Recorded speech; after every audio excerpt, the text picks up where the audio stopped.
అయితే బర్నీ గారు ఎలిమినేట్ అయిపోవడానికి కారణం ఇద్దరు. వాళ్ళిద్దరు ఎవరంటే first first contestant Bigg Boss హౌస్లోకి అడుగుపెట్టిన తనుజ సగం గేమ్ పాడు చేసింది బర్నీ గారిది. దాని తర్వాత వైల్డ్ కార్డ్ కూడా అనలేము.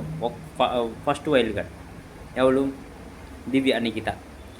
ఆమె వచ్చింది ఫస్ట్ తనుజ నానా నానా అని సగం గేమ్ పాడు చేసింది బర్నీ గారిది.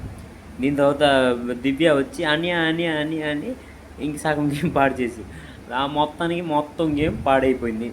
బర్నీ గారు ఎలిమినేట్ అయిపోయారు. ఇది నిజం.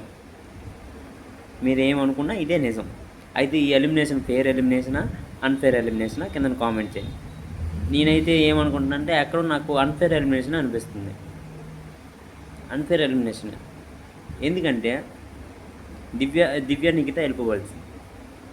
దివ్య నిఖిత ఉంది, బర్నీ గారు వెళ్ళిపోయారు. ఎందుకంటే బర్నీ గారు ఫస్ట్ నుంచి ఉన్నారు కదా, కొద్దిగా స్ట్రాంగ్గానే ఆడారు. దివ్య నిఖిత గేమ్ అంత నాకు ఏమి అంత అలాగా ఏమి ఆడలేదు అనిపిస్తుంది. మీకేట అనిపిస్తుంది కదా కామెంట్ చేయండి.